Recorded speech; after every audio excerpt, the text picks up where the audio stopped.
Boker Tov, messieurs, Boker Tov. Allez, Bezrat Hashem, on se prépare à Purim, on se prépare. Tout est dans la chana, tout est dans la préparation. Alors regardez ce qu'il y a écrit, c'est magnifique. Restez concentrés dans un seul mot. En deux mots, vous êtes très facile, vous êtes très fort pour ça. Mais restez en un mot, s'il vous plaît, d'accord? Concentrez en un mot, Yigal. Tu vois, c'est magnifique, c'est vraiment très joli. C'est très très beau, tu vas kiffer, je te connais. Besov Masechet Kelim. À la fin de la Mishnah de Kelim, Perek Yud Zayin, Mishnah Yud Dalet. Celui qui veut l'avoir là-bas, il va se faire un kiff. Et ça, Behemet, je vous assure, vous pouvez le faire vraiment en Dvar Torah le jour du Mishté, sur la table de Purim. C'est un Moussar Askel, c'est vraiment très très joli, c'est très beau et puis c'est facile à retenir, vraiment. Au début, ouais. Alors, comme c'est comme Masechet Kelim, écoutez bien. Il y a écrit comme ça, elle dit la Gemara, Yesh bema shenivra beyom harishon, Tum'a. Basheni en bo Tum'a. Bashlishi yesh bo Tum'a. Barevi'i ubachamishi en bahem Tum'a. Chutz miknaf ha'of ou bitzat na'amit. Bechol shenivra beyom shishi, tameh. En fait, la Gemara, la Mishnah, elle vient nous... Alors, dans Masechet Kelim, on parle de mikveh, de tout ce qui est pur. Pureté des kelim, la pureté des kelim. Purification. Pureté des kelim, des ustensiles, tout ça.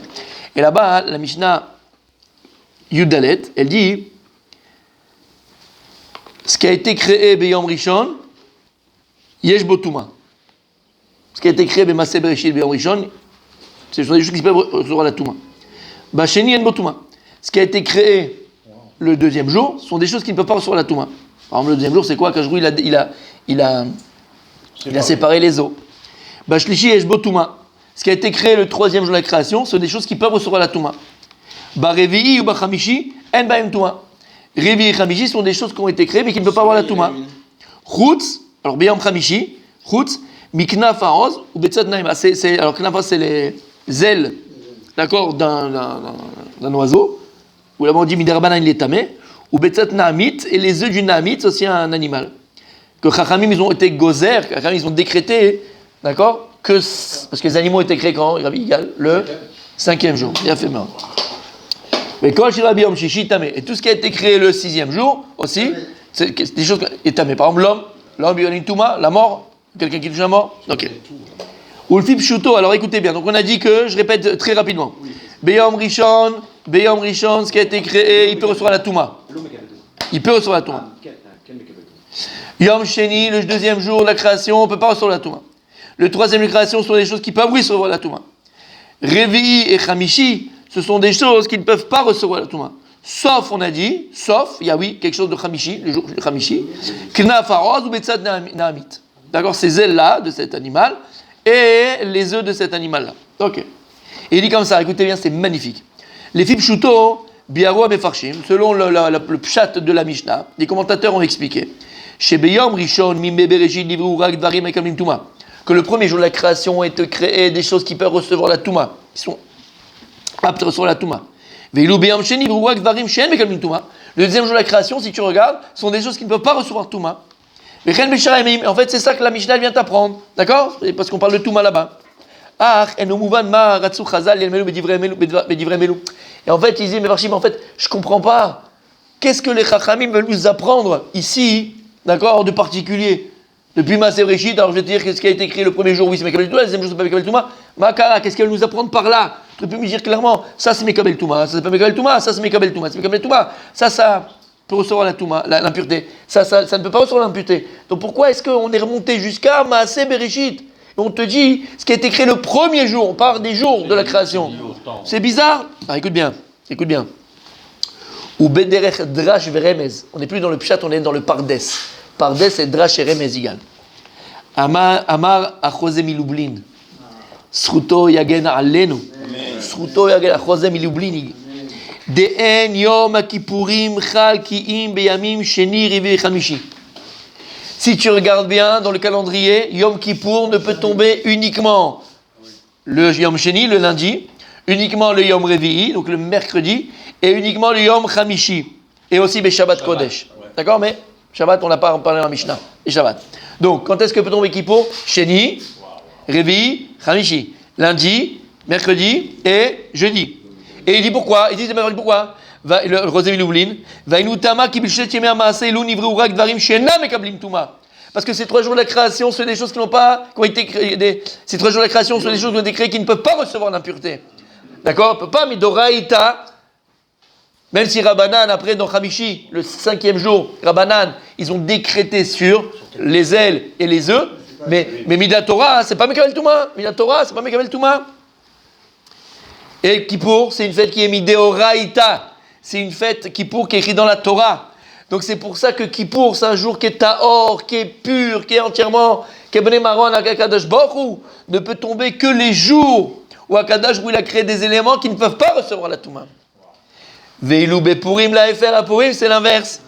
Chez Nochal Kiim, Bemerishon, Shlishi Vechamishi. Purim ne peut tomber uniquement que Rishon, dimanche, que Shlishi, que mardi, et que Chamishi, qui est mercredi. Veshishi. Veshishi. On a dit Chamishi aussi pour Kippour. Comment? On a dit Chamishi. Chamishi ou Kippour? Oui, bien sûr. Kippour, pas Chamishi. Chamishi ou c'est Kippour? Comment Touma est... Attends, tu vois, espère les anciens. Alors il dit Purim, lui ne peut tomber que le Rishon, que le dimanche, que le Shlishi, que le mardi, que le Chamishi et que le Shishi. Lama, qui bon Nivrut Varim Akalmim Touma, parce que ce sont des jours où on a vu dans la création, où Akadosh il a créé, d'accord, des choses qui peuvent recevoir la Touma. Ah, Chamishi, ça tombe très bien, parce que Midoraïta, c'est vrai qu'on peut pas recevoir la Touma. Aval, Midora Banan, Chachamim Gazrou, sur l'aile de l'animal, et sur l'œuf de cet animal-là. Mais Purim, comme il vient de dire, c'est quoi? C'est pas une fête de Raïta, c'est une Midora Banan. C'est pour ça que ça peut tomber Chamishi où il y a une Touma. Shishi aussi, c'est une Touma. Il a fait. Ils sont très forts. Veomek, t'as compris? Ben, écoute bien. Ok, on a dit ce qu'on a dit, c'est magnifique, mais qu'est-ce que tu apprends de là? Qu'est-ce qu'on apprend de là, Bamash? Que Kippour, en vérité, ne tombe que ces jours-là qui sont Sheni, Revi et Chamishi. Bon, Shabbat aussi, on a compris, mais ça, c'est pas. D'accord? Avec la Gdusha, Shabbat Kodesh. Shabbat Kodesh. D'accord? Et parce que c'est les jours où Dieu il a pas créé des choses qui sont impures. Voilà, il n'y a pas de choses qui peuvent recevoir la Touma. Et Purim ne peut tomber que le dimanche, que le mardi, et que le jeudi, et que le vendredi. Et pourquoi on avait dit jeudi? Parce que Midara Banan, ils ont rendu la Touma dedans, donc certaines choses. Qu'est-ce que c'est à t'apprendre, en fait? Ok, c'est très joli, la vérité c'est très beau. Mais qu'est-ce que c'est à t'apprendre? Écoute bien. Vers Omek Advarim Beze Nira Alpiamo. Il dit voilà, je vais te dire c'est quoi le Omek de la chose, la profondeur de la chose. Ki beyom Kippourim mitale Adam et Nefar les Prinat Malach. On sait que le travail de Yom Kippour, Bémet, tu commences comme ça, les chakeli, et les athlètes, on mange pas, on boit pas, on est entièrement sous le talit, dans la synagogue, et on prie, comme Malachi Hashem, comme Malachi Hasharet. Malachim, les anges célestes ne boivent pas, ne se nourrissent pas, ils sont en train de... On se détache entièrement et complètement de la matérialité, exactement. Il n'y a pas de matière. Akol Taor Vekalosh. C'est un jour d'ailleurs, quand je mets Taher, comme Mikvé, Tahara Hashem, je me sens Mikvé, les met Taher Otanu Biyom Kippour. On ne s'occupe pas du corps, on n'est que dans le spirituel, que dans l'âme. Ou Mishum Achri Omrim, bon, Baruch Shem, comme le Olam Varet, c'est pas qu'on dit Baruch Shem, comme le Olam Varet, ce jour-là, Bekol Ram, on peut le dire à haute voix, qui a nous domine Malachim, on ressent vraiment Malachim, les Malachim ils disent Baruch Shem Olam Varet à haute voix. Et comme on est détaché de la matière, on peut le dire à haute voix, Baruch Shem, Kevol Machutol Olam Varet. Bekivan Sheken, Yefshar Sheachul Yom Gadol et Kadosh Beyamish Nevu Baem Varim Mekablim Touma. Donc c'est impossible que le jour Kadosh, comme le jour de Kippour, Tahor, comme je dis qu'on est ressemblé à Malacha Sharet, des anges célestes, puisse tomber un jour où Akadosh il a créé des éléments qui peuvent recevoir la Touma. C'est un jour Kadosh. Donc le jour de Kippour ne peut tomber que dans des jours où Bamash, Akadosh il n'a pas créé des choses qui peuvent recevoir la Touma. Aval, et c'est la voda de Yom Purim. Et c'est le travail de Purim. Aval, Shoné Adavar, mais Purim, c'est complètement différent à Purim. Shenitkan, Davka, Beyamim, Shinurahem, Varim, et Touma. Ou précisément, Purim ne peut tomber que dans des jours où Akadosh Baruch Hu Maaseh Bereshit, dans la création du monde. Ce sont des éléments qui peuvent sur la Touma. Lama, Vader Rabba, Bezot Rafet Sachem. Parce qu'au contraire, c'est ça qu'Akadosh Baruch Hu désire. Chéri, Magashmiut, Yasur Etzono, Verdu, Oto, Avodatama. Akadosh Baruch Hu veut qu'on utilise la matière, qu'on utilise le corps, qu'on utilise ce monde matériel-là pour le servir. C'est pour ça qu'Akadosh Baruch Hu, il a dit, c'est ce monde-là que Dieu il a créé plein de mondes. Arbe Olamot, plein d'Olamot, spirituel. Mais le monde que Dieu il chérit, le monde qu'Akadosh Baruch Hu, regarde Hachem il nous aime, tu vas voir, mon Rabbi Adam. Mais le monde qu'Akadosh Baruch Hu il désire, dans lequel il désire résider, c'est pas les mondes supérieurs, c'est le monde plus inférieur. C'est lequel? Alors la mazé. C'est pour ça qu'on a dit Veikrouli Trouma. D'accord? Qu'est-ce qu'il y a écrit? Qu'est-ce qu'il dit? Tous les ans on répète la même chose, tous les gens la même chose. Vasuli Mikdash, Shachati Betocham. Betocham, lo Betocho, Betocham, Betor, Kol Echad Vechad Meitanu. Vasuli Mikdash, Akadosh Baruch Hu, il veut que tu fasses de ton corps, de ta personne, de ta maison matérielle, de tes 4 murs, un Mikdash, un sanctuaire où il peut reposer. C'est facile d'être comme un... C'est facile, c'est pas facile. Mais c'est plus facile d'être comme un Malach Hashem. C'est facile d'être comme un ange céleste. Mais d'être dans la matière, de construire sa maison, d'avoir 4 murs, de construire son corps et d'utiliser son corps. Be'avodat Hashem kakadosh Baruch Hu, il réside parmi toi, en toi, Betocho. Ça c'est plus difficile. C'est pour ça qu'on a dit, Adar c'est Aleph Dar. Kadosh Baruch Hu, il veut être Dar, il veut habiter Betartonim. Aleph Dar c'est le jour, Alufo Shelo, la maître du monde, Melech Malché, Amlachim Kadosh Baruch Hu, Dar, il habite parmi nous, il est là. Shem il dit, allez, faites-moi une maison, c'est maintenant, faites-moi la maison. C'est pour ça que c'est un moment qui est propice à préparer et à utiliser encore plus la matière. Bien sûr que c'est important la matière, bien sûr qu'elle est importante quand t'en fais pas un but, t'en fais un moyen pour un Kadosh Baruch Hu, un moyen pour le servir, un moyen pour se rapprocher de lui. Un Keli, Maseret Keli. Ça, ce sont des jours où il faut se préparer, à être un endroit, un Keli. Exactement. Être un ustensile, entre guillemets, être un Keli. Où peut reposer la Shekhinah. Comme il y a écrit, je l'ai dit déjà à l'oral, Vasul Mikdash, Veshachanti, Betocham. ודרשו בתוכו לא נאמר לבתוכם, בתוך כל אחד ואחד, שכל אחד ואחד מישראל יעשה את עצמו משכן ומקום ראוי לשכינה. La Shrina. On arrive à des jours extraordinaires. Jour de Purim, c'est encore beaucoup plus grand que Yom Kippour. Yom HaKippurim. Kippour, c'est Kippurim. Le Harizal, connu, d'accord? Maintenant, tu comprends pourquoi? Parce qu'à Kippour, on est comme les anges, c'est normal. Si tu n'as pas de tavot, tu n'as rien du tout, tu n'as pas le corps, tu ne manges pas, tu es faible, c'est normal que tu ne vas pas faire des avérotes, c'est normal que tu ne vas pas faire l'imbécile, c'est normal que tu ne vas pas faire n'importe quoi. Mais lorsqu'au contraire, te dit, regardez toutes les mitzvot de Purim, elles ne sont liées qu'à la matière. Qu'à la matière. Matot Laivionim, on va leur donner de l'argent. Tu vas faire des repas, tu vas donner un repas, d'accord, pour qu'ils puissent manger, faire le festin, c'est le festin. Le festin de Purim, c'est le moment le plus important, c'est là où Mamash Adam mit allé. Et pourquoi? Alors, quand Igal est là, je suis un autre homme, je vous assure. Pourquoi t'as mis allé? Parce qu'en fait, on est parachat de Trouma. Vous vous rappelez parachat de Trouma? Non? Oui? Le cours l'année dernière, il y a 2 ans, 3 ans, 4 ans, 5 ans? Non? Pourquoi c'est important? Pourquoi le moment le plus important de Purim? Mamash, c'est le festin de Purim, c'est le Mishté de Purim. Mishté, il a une place essentielle. Si on veut vraiment s'élever dans la Gdusha, dans la Gdusha de Purim. La main. Parce qu'on va associer beaucoup de choses. On va associer la matière, comme on l'a dit, il y a des mets extraordinaires, on mange, on boit, mais on ne boit pas pour s'empiffrer, on ne boit pas comme des goinfres, on ne mange pas comme des goinfres, on ne mange pas pour manger. On est là, Béhémet, et on mange et on boit, et c'est la kavana qu'il faut avoir si on est passé à côté de ton Purim. Mamash, la avodat Hashem, chaque bracha que tu vas faire, chaque divrei Torah que tu vas faire, chaque chant que tu vas faire, chaque la simcha que tu vas avoir sur ta table. Et pourquoi c'est important? Alors écoutez bien.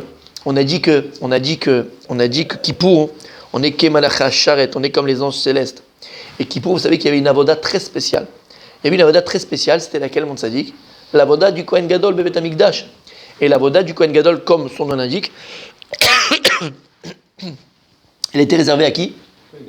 Eh ben voilà, il a suivi le cours. Elle était réservée uniquement au Kohen Gadol. C'est-à-dire que nous, là, Israël, on était à l'extérieur, on attendait de voir ce qui va se passer, on était là dans le suspense, d'accord, Bezrat Hashem, que tout se passe bien, on était là comme ça, magnifique. Mais on était passif, non, parce que ça dépend aussi de notre truc, c'est écoute. Donc on n'est jamais passif, mais je dirais pour être dans une certaine passivité, mais on n'était pas passif, d'accord? Mais en tout cas, on ne faisait pas assez. On n'était pas acteur, voilà. Lui, il s'était préparé des mois à l'avance, lui, il y avait, d'accord, Mamash, il était préparé à ça, il s'était préparé. Que Hachem Ishmar, il pouvait y passer lui-même, exactement. Donc il y avait une achayut et une responsabilité qui était très, très, très, très, très importante pour le Kohen Gadol. Donc Donc le jour de Kippour, il y avait un acteur, comme tu as dit Rabbi Adam, il y avait un seul acteur.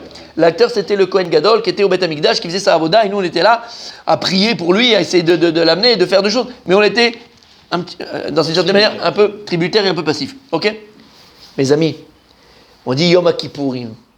Kippour, il est Kippourim. On a un jour dans l'année qui dépasse. C'est pas de la poésie ce que je vous dis. Qui dépasse le jour de Kippour.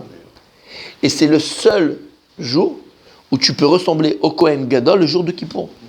Et à l'inverse du Kohen Gadol le jour de Kippour où il jeûnait, où il ne peut pas manger, toi non seulement tu vas faire comme Kippour, mais tu manges à Kippour. Parce que c'est Pourim. Pourquoi? J'ai dit, le moment le plus opportun, Béhémet, pour s'élever, d'après tout ce qu'on vient de dire ici, c'est au moment du Mishté. Mais lama, parce qu'ici il y a une association. Comme on a dit d'abord, la matière qui est sur la table, mais plus que ça. Parashat Trouma, il y a Femeod, Rabbi Abraham, Blainara, voilà, il y en a qui se rappellent. Il y a fait. Parashat Trouma. On parle à Parashat Trouma de quelque chose d'essentiel, une avoda essentielle au Beth Amikdash, s'appelait la Ktoret. La Ktoret. Alors la Ktoret, c'était quoi? La Ktoret, c'était les encens. Alors les encens, ils ont été donnés quand? C'est quoi ce secret des encens? D'où ils viennent ces encens? La camarade dans Masechet Shabbat. La camarade dans Masechet Shabbat. Pechet. Elle ramène que lorsque Moshe Rabbeinu est monté dans le ciel pour recevoir la Torah, on le sait très bien, les Malachas Sharet sont venus, ils ont empêché Akadosh Baruch Hu de donner la Torah Kaviachol aux humains, à l'homme, à l'humanité, à Israël. Ils ont dit Tna odecha bashama, ils me donnent ton rod, ta Torah basham chez nous, pas chez eux. Basar vechalav, tu te rappelles la cour il y a 2 semaines? Basar vechalav, on t'a dit, il a fait. Ok? En tout cas, ils ont dit donne pas la Torah en bas, donne la Torah en haut, à nous.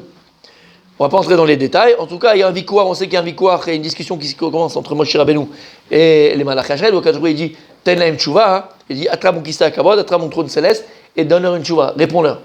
Et on connaît les arguments de Moshe Rabbeinu. Est-ce que vous êtes sortis d'Égypte pour remercier Hachem? Est-ce que vous avez des parents en Est-ce que vous avez les mains pour faire une filine? Donc il a ramené toutes d'ailleurs, il a ramené toutes des mitzvot qui dépendent uniquement du corps. Vous voulez la Torah en haut, mais la Torah, il y a écrit quoi? Mettez de filine, vous avez un bras poney de filine, vous avez un père une mère pour faire vous êtes sortis d'Égypte pour dire merci Hachem. Vous n'avez pas tout ça. Et tout ça, ce sont des mitzvot qui dépendent que du corps et que de la matière. Donc la Torah n'est pas pour vous. Ok. Il y a écrit là-bas que lorsque les Malach HaSharet ont entendu les arguments de Moshe Rabbeinu, ils ont été d'accord avec lui. Iskimou. C'est vrai que tu nous as gagné. Et la Gemara nous dit dans Maseret Shabbat, que je viens de ramener, que chaque malach, chaque ange, il a donné un cadeau à Moshe Rabbeinu. Comme preuve de son acquiescement et de leur défaite. Chacun, il a donné un cadeau à Moshe Rabbeinu. Et la Gemara, elle dit que même le malach Hamam, l'ange de la mort, il a donné un cadeau à Moshe Rabbeinu. Et qu'est-ce qu'il a donné comme cadeau à l'ange de la mort? L'Ektoret. C'est l'ange de la mort qui a l'Ektoret. Et on le voit d'ailleurs, dans le désert après, lorsque, je crois que c'est pas Baalotecha, non pas Baalotecha, bon bref, ça va revenir. Lorsque les Bnei Israël vont se plaindre, d'accord, qu'ils n'ont pas à manger, il y en a. Non, c'est après avec les Midianim. Quand ils vont se plaindre qu'il y a eu beaucoup qui sont morts avec les Midianim, Akadosh Baruch Hu amène un feu, et il y en a d'autres qui vont mourir encore une fois, parce qu'ils se sont rebellés contre Moshe Rabbeinu et Hachem, alors ils vont dire à Moshe Rabbeinu, il faut arrêter l'épidémie, ils vont tous mourir. Et Moshe il va chez Akadosh Baruch Hu, Hachem il lui dit, regarde, prends l'Ektoret et passe. Alors c'est Aaron à quoi? Il dit Aaron, c'est pas Moshe. Il dit Aaron, il prend l'Ektoret, qui passe avec ces encens-là, dans le Machané, ça va arrêter l'épidémie. Et on voit donc une des propriétés d'Ektoret, c'est quoi? C'est la Refoua Shema. C'est-à-dire que si maintenant on avait, mamash, les samamanim qu'on avait, la Ktoret qu'on pouvait refaire, quelqu'un il sent tirer l'Ektoret, il guérit de n'importe quelle maladie. On ne sait pas du tout ce que c'est? Non. On n'a pas le. En fait, il y a des choses qu'on sait que c'est quoi, bien sûr, et on n'a pas la recette. Et la Gemara dans ma Sechet. Et la Gemara dans ma Sechet. Sanhedrin, tu l'as fait? La Gemara dans ma Sechet Sanhedrin, là-bas elle ramène que c'était Davka à une famille. Il y a une seule famille à Jérusalem qui savait composer les Ketoret. Et ils ne voulaient pas le donner à certaines personnes ou que les gens sachent, parce qu'ils pouvaient en faire un business et faire n'importe quoi avec. Donc il ne passait que de famille en famille, que de père en fils. Que de père en fils. Et les Ketoret, pourquoi? Parce qu'elles avaient d'abord une odeur, mais ça veut dire que quelqu'un qui était au bord du gouffre, d'accord, il se réveillait. C'est une des propriétés des Ketoret. C'était des encens, c'était de guérir. C'est une des propriétés associées par la Parnassa, les Ketoret. On va voir pourquoi. Ok. C'est bon jusque-là? Vous l'avez dans la tête? C'est exactement pareil, exactement. écrit un shalma parim sefatenu. Il dit Baal Shem Tov, aujourd'hui, il fera parim sefatenu sfatenu. D'accord? Ça remplace les korbanot. Donc les toret, les korbanot, ou ta bouche, tes lèvres, elles remplacent sfatenu. Ou parim, un shalma, parim sefatenu, un shalma, c'est-à-dire que ça les chalem, ça paye notre lèvre comme si tu avais vraiment amené le korban. De ce pasouk-là. C'est pour ça que la parnassa aussi. Exactement, exactement. Alors maintenant, vous avez compris vous avez la Gemara dans la tête? Ok. Quel rapport avec la paracha de la semaine? La paracha de la semaine, elle parle des Ketoret. La paracha de la semaine, elle parle des Ketoret. Et, faut savoir, la Gemara, elle est dans Masechet. Non. Où ça parle des Ketoret, c'est en Kritout. La Gemara dans Masechet Kritout, où elle parle mamash des Ketoret, comment c'était fait les Ketoret, d'accord? C'était mamash, tous ces lignes des Ketoret. C'est pas en Sanhedrin, c'est dans Kritout, Mechila. D'accord, c'est dans Kritout. Et là-bas, elle te dit comment c'est fait, comment c'est machin. C'est extraordinaire. Bref. Et là-bas, hein, la Gemara nous dit que Mideoraïta, d'ailleurs tu vas dans la Gemara, tu vas dans la Torah, qu'on va le lire ce Shabbat Bezrat Hashem, Mideoraïta, il n'y en a que 4. Ketoret, il y en a 4. Dans la Torah. On parle des Torettes. Les Ketoret. Alors quand tu le lis, combien t'en as? 11. C'est des Rabbanan. Alors, Rabbanan, c'est-à-dire qu'on a reçu ça, Moshe Rabbeinu a reçu ça Misinaï. C'est pas que des Rabbanan. D'accord? Ça veut dire quoi? Ça veut dire Midoraïta, dans la Torah, ce qui est écrit, c'est il manque 4. Ensuite, rajouter 7. Mais en vérité, pourquoi? Parce que ce qui va composer les Ktoret elles-mêmes, l'encens elle-même, la Ktoret elle-même, c'est ces 4 actions dans la Torah. Les 7 qu'on a rajoutés, Torah Misinaï, d'accord? Moshe Rabbeinu a reçu Misinaï. En fait, elle dit la Gemara qu'elles sont là pour non, elles sont là pour matérialiser. Non. les vassem. Ça pour les vassem parfumés. Elles sont là pour donner une odeur et un parfum très très très très particulier au Ktoret, petit 1 et petit 2.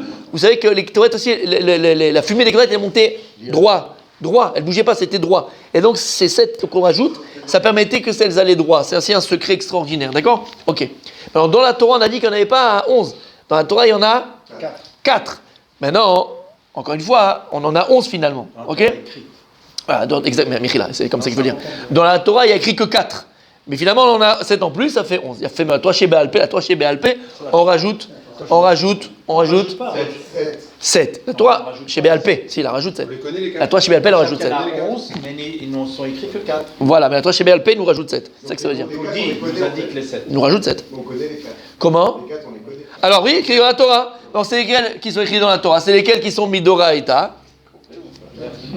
Ah, Tiporen. Non. Ah, Alors je vais vous le dire. Hatzori. Je vais vous le dire. oui. Je vais vous le dire. Chelbena, Levona,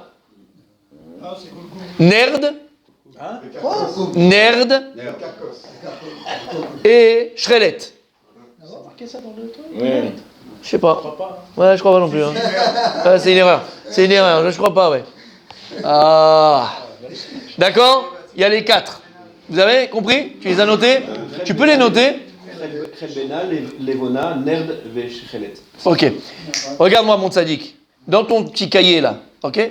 Tu m'écris les rachetés votes, uniquement les rachetés votes, uniquement les premières lettres de chacune. Écris-les.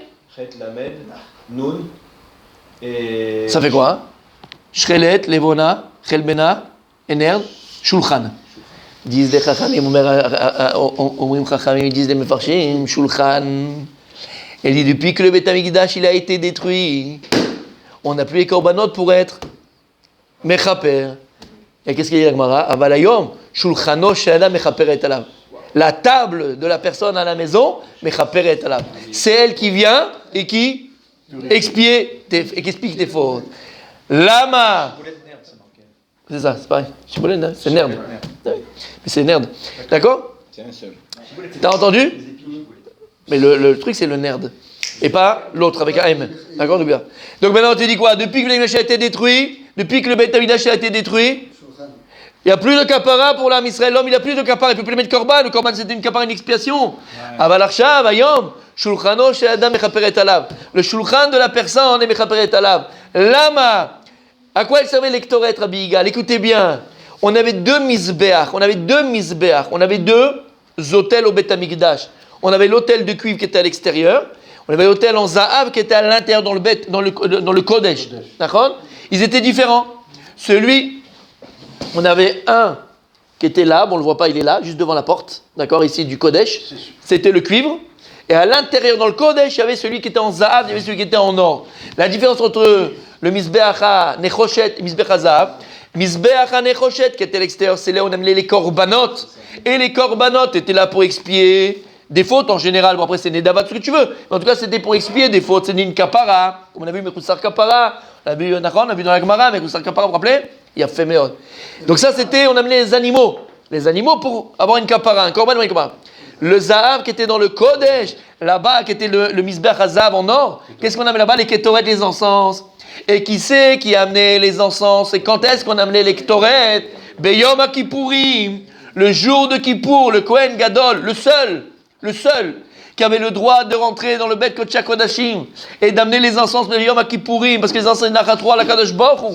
Et c'était Mechaper, les encens aussi étaient Mechaper, les encens aussi, non, avec les doigts, les mains, les encens aussi étaient source d'expiation pour le Ham Israël. Mais là, toi, en tant qu'Israël, tu ne pouvais pas rentrer à l'intérieur, tu pouvais amener que uniquement dans le Mizbeach Nechoshet, de cuivre, à l'extérieur. Mais à l'intérieur, tu pouvais rêver toute ta vie, jamais tu serais rentré à l'intérieur. C'était le Kohen qui était ton envoyé, qui était ton représentant, qui pouvait lui seul rentrer dans le Kodesh et amener les Ktoret. D'accord? Amener les Ktoret. Shamata? Alors maintenant tu as compris. Le jour de Kippour, c'est un grand jour, c'est vrai, c'est extraordinaire. Mais c'est le jour du Kohen Gadol. Le jour de Purim. Chez Adam, quand tu viens, tu fais le mishté. Où tu fais le mishté? Al Shulchano. Sur sa table. Shulchano chez Adam mechaperet alav. La shulchan de l'homme, elle est mechaperet alav. C'est une expiation. Lama, shulchan, shrelet, levona, chelbona, nerd. C'est les ketoret. La table, c'est comme si tu amenais devant un Kadosh Baruch Hu dans le Kodesh HaKodashim, les ketoret, le jour de Kippour. Mais c'est pas Kippour ici, c'est Yom Purim. C'est beaucoup plus grand, c'est beaucoup plus fort, c'est beaucoup plus puissant que ce jour de Kippour. Parce que Kippour, c'est le Kohen, t'es pas acteur. Là, t'es l'acteur. Mais comment tu vas amener les Ketoret le jour de Purim? Si tu t'es préparé à Purim. Si tu as compris que Purim, ce sont des jours, Purim ne peut tomber que des jours où Dieu a créé dans la création du monde des éléments qui peuvent recevoir la Touma. Parce que Kadosh Baruch Hu, ce qu'il veut, c'est qu'on soit des Bnei Adam, Aleph Dar, Adam, Aleph Dam. On est fait de Aleph, Aloufo Shel Olam. Chelek Eokimima, Lidi Baal Shem Tov, c'est l'âme divine, on est d'âme, c'est du sang, on a aussi un corps. Et là, à Purim, à l'inverse de Kippour, on ne peut servir à Kadosh Baruch Hu qu'avec notre âme. On peut servir à Kadosh Baruch Hu en tant qu'humain, Adam, sur ta shulchan. Et pour terminer, la cerise sur le gâteau, bravo Igal, il y a fait meilleur. Et en vérité, c'est toute l'histoire, mes amis. C'est toute l'histoire de Purim. Si on réfléchit bien, on a dit les encens, les ketoret, rapport avec Purim. Donc ça amène l'expiation, ça amène la refouach shlema, ça amène la parnassa, la table, elle expie nos fautes, comme les ketoret que tu amènes avec cette bonne odeur. Mais en vérité, c'est que ça, Purim. Pourquoi? Purim, il y a eu deux grands acteurs. Deux grands acteurs à Purim, à travers lesquels la tzala et le sauvetage du Ham Israël a pu avoir lieu. Mordechai et Esther. Alors, la Gemara dit Mordechai, Gemara dans Choulin. La Gemara, si je ne me trompe pas, mais si je me trompe, n'en voulez pas, il va rentrer dans le GPT celui-là. D'accord? Si je ne me trompe pas, c'est dans Choulin, Kouf Yutret ou Kouf Yutet. Dans Choulin. D'accord? Dans Choulin, Kouf Yutret ou Kouf Yutet. Ne m'en voulez pas si je me suis trompé, mais je pense que c'est ça. D'accord? La Gemara dans Choulin, dit Mordechai mina Torah minaïn. La Gemara, elle pose la question. Mordechai mina Torah minaïn. Où je trouve Mordechai dans la Torah en remez, en allusion. Parashat Trouma, Mordror. Il y a écrit dans les Ktoret, Mordechai c'est Mordror. C'est quoi Mordror? C'est les Bessamim. C'est les Bessamim qu'on lit maintenant, là, dans la Parashat Trouma. Donc tu vois que Mordechai, il a même un nom de quoi? De chanteur, de Bessamim. Esther, on dit c'est qui Esther? Hadassah. Esther et Hadassah, c'est écrit dans la Megillah. Hadassah, c'est qui Hadassah? Hadassah et Esther. Hadassah, c'est le Hadass. Mais c'est quoi le Hadass? C'est qu'il a un bon goût, qu'il a une bonne odeur. Tu vois que même les acteurs eux-mêmes de la Megillah, c'est la ktoret, c'est les bonnes odeurs, les bonnes encens. Et d'ailleurs, c'est pour ça que Purim, c'est une fête qui restera même Bébiat HaMashiach. C'est une fête qui restera même quand Mashiach viendra. L'otevaltel lerolam, elle sera jamais allumée. Velama, parce que le moyen que l'on a, Bémet, de donner naissance au Mashiach, de donner naissance à la Géoula, elle se passe à Purim, pas avant, pas après, à Purim, là maintenant. Lama, Serge, lama. Alors pourquoi ? Parce que, il dit, le verset, amené après par la Gemara, et c'est un verset en vérité, que le Koach et la force du Mashiach, elle sera bechotmo, elle sera dans son nez. Le Mashiach, il n'aura pas besoin de parler avec toi, il n'aura pas besoin de... Ah d'accord, ok, alors toi tu vas faire ça, tu fais ça, machin, t'as pas fait ça, lui qui va se sentir. Chotmo. Et il dit pourquoi ? Et pourquoi est-ce que Purim, c'est encore plus long que Kippour, et Purim, c'est le Zman de Géoula Mamash, où on peut vraiment amener la Géoula, préparer la Géoula. Parce que lorsqu'Adam Arishon, il a fauté, disent des Chachamim, Adam Arishon, on a fait le cours, celui qui était là, le cours d'avant, avant le Bassar Vechala. Adam Arishon, il a fauté avec ses sens. Il écrit que elle a vu, Tere Aïcha, elle a vu, avec la vue. D'accord ? Elle a entendu, qui le serpent, qui lui a dit allez, vas-y, mange-le. Donc elle a fauté avec l'oreille. Ils en ont mangé, ils ont fauté avec le goût. Ils ont touché le fruit, ils ont aussi fauté avec le michouche. Il y a il dit le Bnei Issachar, il y a un sens qui n'a pas été vraiment abîmé, un petit peu, mais qui n'a pas vraiment été abîmé, c'est lequel ? C'est l'odorat. Ils n'ont pas fait avec l'odorat. Il n'y a pas d'odeur. Oui, mais ils l'ont pas pris pour manger, ils l'ont pris direct pour manger. Forcément que quand ils l'ont mangé, il y a eu un petit odeur, mais ils n'ont pas fauté dans l'odorat. Et c'est ça que c'est un sens, exactement. C'est vrai que c'est un sens qui n'a pas été abîmé avec la faute d'Adam Arishon. C'est pour ça que la Géoula passe par ce sens-là qui appelle le chotem, par l'odorat, mon tzadik. Et c'est ça que la force du Mashiach, ça sera par le chotem, ça sera par l'odorat. Et je terminerai par ça. Il dit le Bnei Issachar, c'est pour ça. Vous savez, on avait expliqué plus d'une fois, 1 milliard de fois. Le Bnei Issachar, il ramène le... C'est Kouf la tête. Mechila, il y a réfléchi avec un tête. Kouf la tête. Bien fait, magnifique. Non, Kouf la tête. Roulin, Kouf la tête. Il a dit maintenant. Mechila, non, mais je savais qu'il y avait. Kouf la tête. J'avais dit quoi, moi ? Kouf Yud tête. Ah, j'avais dit Kouf Yud, c'est vrai, Kouf la tête. Bon, on n'est pas loin. Bien fait. En tout cas, non, c'est moi, je savais qu'il y avait. C'était soit quoi, la Mette ou Yud. Je t'ai demandé de vérifier. C'est pour moi que je l'ai fait. C'est pour ça que je l'ai fait. C'était, voilà, magnifique. Qu'est-ce que je disais ? C'est pour ça qu'il y a écrit dans le Sefer Yetzira, Kadosh Baruch Hu, lorsqu'il a créé le monde, d'accord, avec lettres de la Torah. Une lettre de la Torah correspond à un mois correspond à un signe du zodiaque, et Kadosh Baruch Hu, il a créé dans chaque mois, ok, ce qu'on appelle on va pas refaire le cours là, il faut essayer de le... D'accord, on avait déjà fait ce cours, on va les condenser le plus possible parce que sinon on va pas s'en sortir, et il est très tard déjà. Donc là, c'est quand je voulais créer le monde, il a créé le monde avec on a dit avec une logique. Kulam bechorma asita, d'accord ? Ok. Pour que le monde puisse marcher, Kadosh Baruch Hu, il a créé le monde avec une logique. Alors la logique c'est quoi ? Elle est d'abord spirituelle. C'est quoi spirituel ?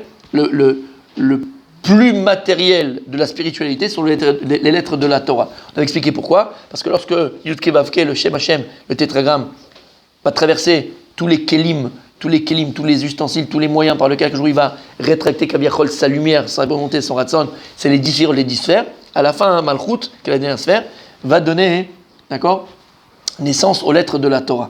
Et à travers les lettres de la Torah qui reçoivent, qui sont les réceptacles de la lumière divine, donc du ratson, Hachem, la volonté de Dieu, ok, on a des mots, on a des phrases, on a tout un... Ok. Alors Dieu, il a créé le monde à partir des lettres de la Torah. Et chaque mois, comme je viens de dire, correspond à une lettre avec laquelle Dieu il a créé le monde. Mais pas simplement une lettre, comme j'ai dit, il y a un mois, il y a un chevet qui lui est attribué, il y a un signe du zodiaque qui lui est attribué, et aussi Dieu il a créé l'homme, d'abord spirituel, mais aussi matériel. C'est-à-dire qu'il va créer dans chaque mois un membre du corps, une partie du corps, quelque chose du corps. Comme ça, c'est ramené dans Sefer Yetzira. Et ce qui est très intéressant de voir, c'est que Akadosh Baruch Hu, là-bas c'est ramené dans Sefer Yetzira, que le mois de Hadar, qu'est-ce qu'Akadosh Baruch Hu a créé ? Le chotem. Le chotem, le nez. Et ensuite, je comprends. Parce que le mois de Hadar, c'est ce qu'on vient d'expliquer. C'est les Ktoret, c'est Mordechai, c'est Esther, c'est Hadassah, c'est la Shulchan, c'est la Kapara, c'est le mois de ce Yosef Hatzadik, exactement. Les poissons et relâchés, exactement. Donc, Bezrat Hashem, qu'on puisse avoir ça en tête, qu'on puisse émettre, pas seulement l'avoir en tête, mais avoir conscience de cette puissance qu'est le jour de Purim. Mais comme je vous ai dit, t'aimerais que Purim dure au moins une semaine pour essayer d'attraper quelque chose. Et comme j'ai dit, regarde, Matan Torah, ça dure un jour. Et c'est passé vite. Pourquoi? Parce que tout ce qui est puissant, regarde une bombe atomique. Tu prends une bombe atomique, elle fait 5 ou 10 mètres, d'accord, de long. Mais elle peut te détruire un pays entier qui fait des milliards de kilomètres. Parce que tout ce qui est puissant, il est concentré. Eh bien c'est pareil. Purim c'est un jour, mais comme c'est tellement puissant que c'est très très très concentré. À nous de les natzel, d'exploiter ce jour extraordinaire de Purim pour s'élever en tant qu'humain. Et pas simplement en tant que malach, en tant qu'ange, en tant qu'humain. Humain, c'est avec son âme et avec son corps.